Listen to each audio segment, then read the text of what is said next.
किसी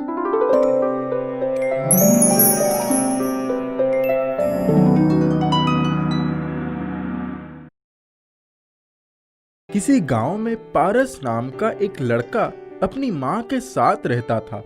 वे लोग बहुत गरीब थे। उनके पास रहने के लिए एक टूटी फूटी झोपड़ी थी। एक दिन पारस ने अपनी माँ से कहा, माँ, मुझे एक सिक्का दे दो। मैं देखता हूँ कोई कामकाज मिल जाएगा तो मैं पैसा कमा कर ले आऊंगा। जब वो रास्ते में जा रहा था तभी पारस ने देखा कि एक कुत्ते के पिल्ले को कुछ लड़के पत्थर से मार रहे थे। पारस उन लड़कों को मना किया और उसने कहा, अरे तुम लोग इस पिल्ले को क्यों मार रहे हो? उन लड़कों ने कहा, तुमसे मतलब? पारस ने उन लड़कों को वही सिक्का दे दिया और बोला, इस पिल्ले को मुझे दे दो। लड़के सिक्का देखकर बहुत खुश हुए और पिल्ला उसे दे दिए। पारस पिल्ला लेकर घर आ गया। उसके हाथ में एक पिल्ला देखकर उसकी माँ ने कहा, हमारे पास खुद खाने के लिए नहीं है और तुम ये पिल्ला भी उठा लाए। माँ, जैसे हम खाते हैं वैसे ही ये भी खाएगा। बहुत दिन बीते। इसके बाद पारस ने एक दिन अपनी माँ से कहा, माँ, आज मुझे फिर एक सिक्का दे दो, आज मैं कमाने जाऊंगा। माँ ने एक सिक्का दे दिया। यही आखिरी सिक्का है, इसको बर्बाद मत करना। वो थोड़ी दूर गया था कि तभी उसने देखा कि लड़कों ने एक नाग को मार मार कर अधमरा कर दिया था। पारस ने लड़कों को एक सिक्का दिया और उस नाग को भी उठा लिया।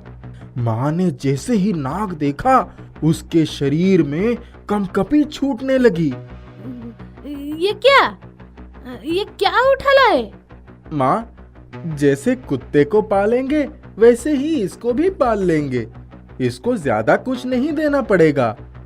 तुम चिंता मत करो, मैं जाकर खेतों में काम करूंगा। दूसरे दिन से पारस खेतों में काम करने के लिए जाने लगा। कुत्ता उसके साथ साथ जाता। उसको जो भी कुछ मिलता उससे वो कुत्ते और नाग के लिए दूध और खाने पीने का सामान लाकर माँ को दे देता। सब खुशी खुशी उस घर में रहने लगे। उसकी माँ घर में खाना बनाती और सबको खिलाती। उन सबको साथ साथ रहते करीब 6 साल बीत गए। एक दिन नाग ने पारस से कहा,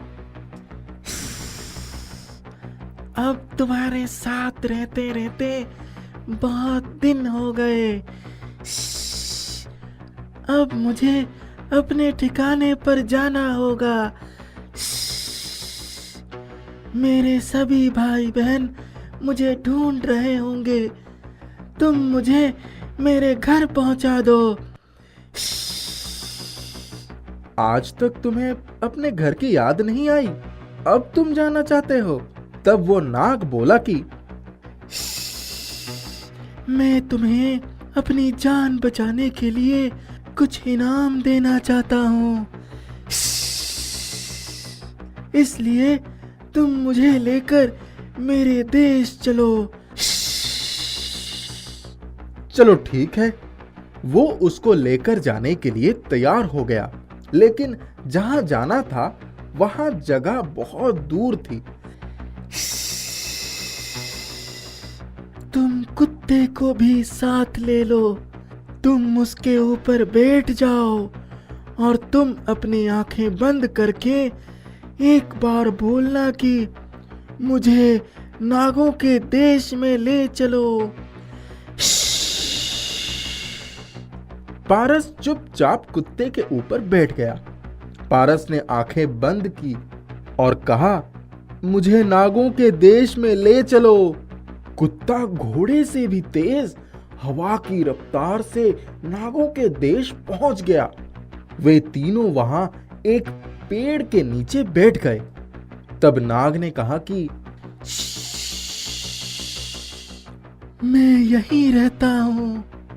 सामने जो महल दिखाई पड़ रहा है वहां मेरी बड़ी बहन रहती है। तुम उसके पास जाओ। वो तुमसे पूछेगी कि क्या तुमने मेरे भाई को देखा है?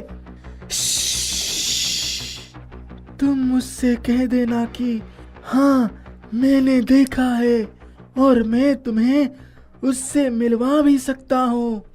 लेकिन सबसे पहले तुम्हें तुम्हारी जीभ के नीचे रखा हुआ जादुई पत्थर मुझे देना होगा। पारस ने वैसा ही किया। जब उसकी बहन आई तब उसने पारस से पूछा कि हे आदमजात, तुम कौन हो और यहाँ किस लिए आए हो? क्या तुमने मेरे भाई को देखा है?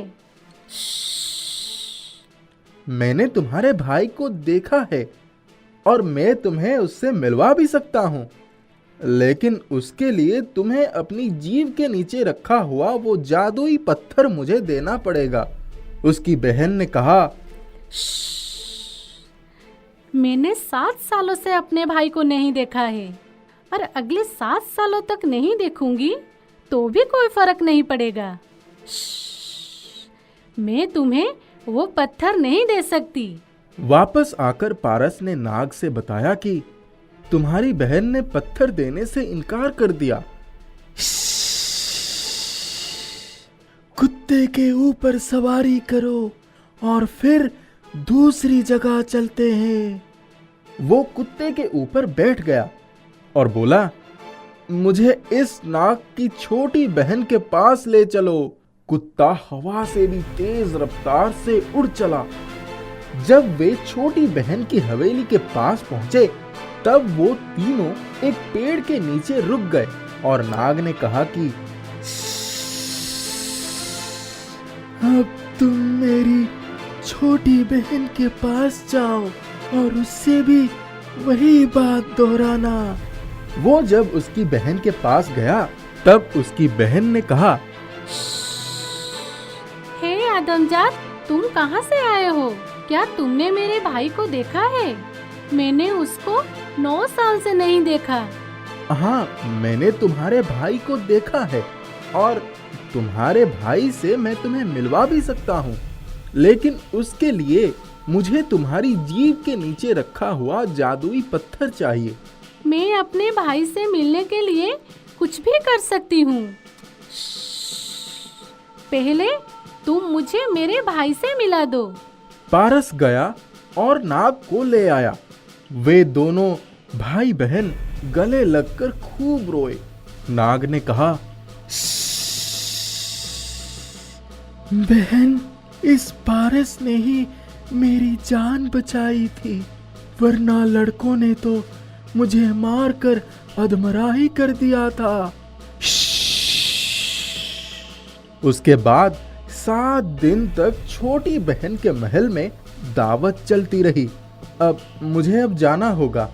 तब उसकी बहन ने अपनी जीभ के नीचे से पत्थर निकाल के उसको दे दिया। वो पत्थर बिल्कुल एक नन्ही सी सरसों के बराबर था।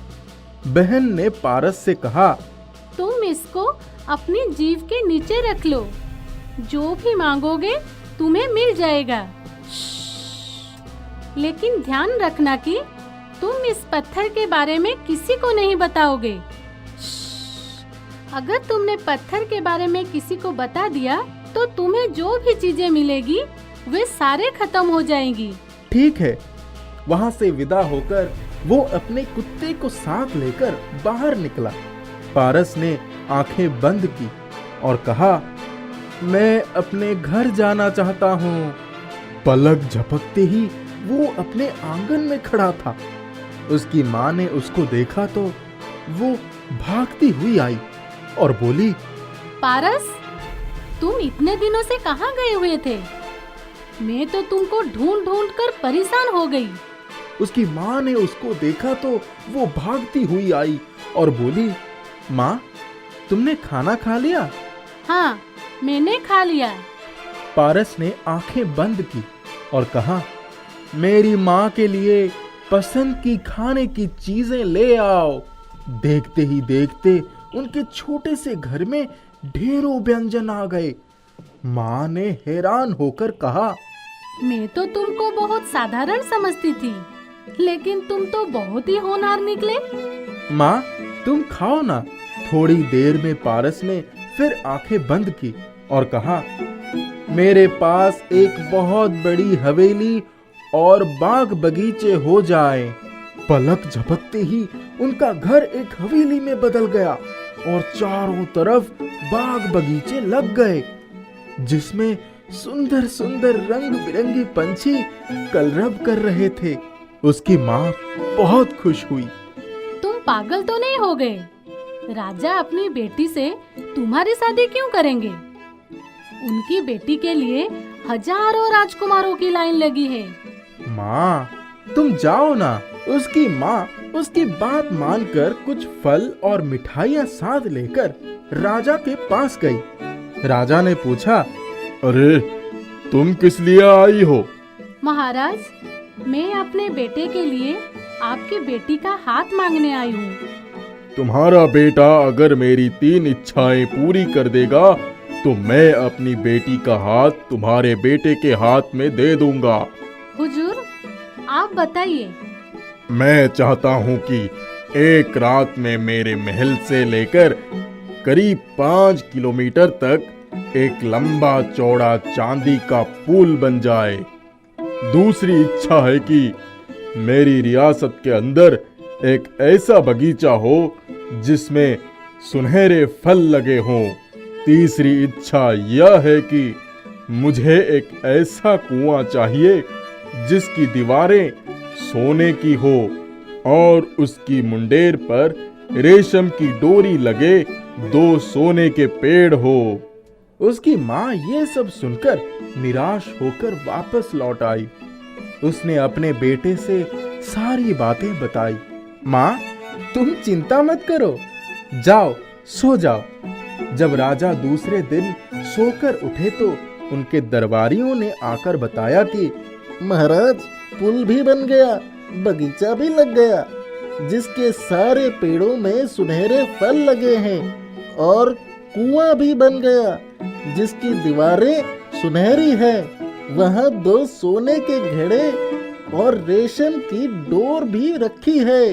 राजा ने तुरंत उसके घर पर खबर भिजवाई। उसकी माँ अपने बेटे को साथ लेकर आई।